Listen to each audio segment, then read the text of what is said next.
It is official. House Republicans, led by Speaker Kevin McCarthy, announced this week that they would open a formal impeachment inquiry into the conduct of President Joe Biden and his son, Hunter Biden. House Republicans have uncovered serious and credible allegations into President Biden's conduct, said McCarthy, announcing the impeachment inquiry, adding, "Taken together, these allegations paint a picture of a culture of corruption." Now, you might be tempted to think that this impeachment investigation is about getting to the bottom of what Hunter and Joe Biden did while the latter was Vice President of the United States. Of course, if you thought that, you would be wrong. This is not that. So what is it? Simply the latest sign that McCarthy is willing to do whatever it takes to keep his party's base in and out of Congress happy, and in so doing, retain his speakership. Start here. What are the serious and credible allegations that McCarthy is ostensibly basing his decision to launch an impeachment probe on? As far as I can tell, they seem to rely heavily on the testimony of a guy named Devin Archer, a former business partner of Hunter Biden's. Archer testified on Capitol Hill that on around 20 occasions over a 10-year period, Joe Biden got on the phone with business associates of Hunter's. But Archer also testified that Joe Biden never did anything more than exchange pleasantries on those calls. He never discussed any business and often was seemingly unaware of who he was actually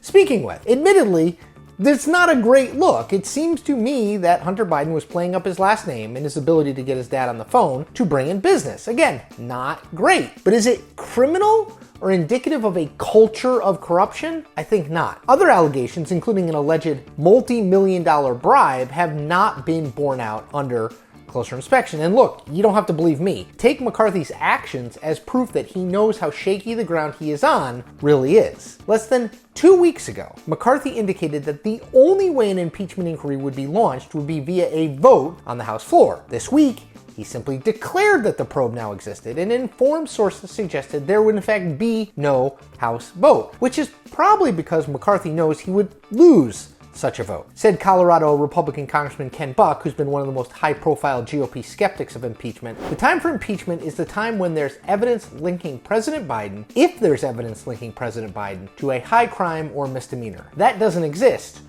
right now. So, McCarthy is not doing this because A, the evidence uncovered to date merits it, or B, the GOP conference is unanimously behind it. So why is he doing it? It should be plain to anyone who's followed the evolution of the Republican Party over, let's call it, the last decade. McCarthy is terrified of the party base and its representatives in Congress. Foremost among that group is Georgia Congresswoman Marjorie Taylor Greene, who has been advocating for Biden's impeachment almost since the day he took office. This is what leadership looks like, and it's the right thing to do, Greene said on Twitter/X in the aftermath of McCarthy's announcement, adding, "The American people deserve to know the truth, and it's our duty to uproot corruption wherever this investigation may lead." The political reality you should never forget here is that McCarthy was elected Speaker after 15 ballots. He almost didn't make it, thanks in large part to the opposition to his speakership from the most conservative elements of the party. By the way, that did not include Greene, who made the strategic decision earlier this year to align herself with McCarthy in his bid for Speaker.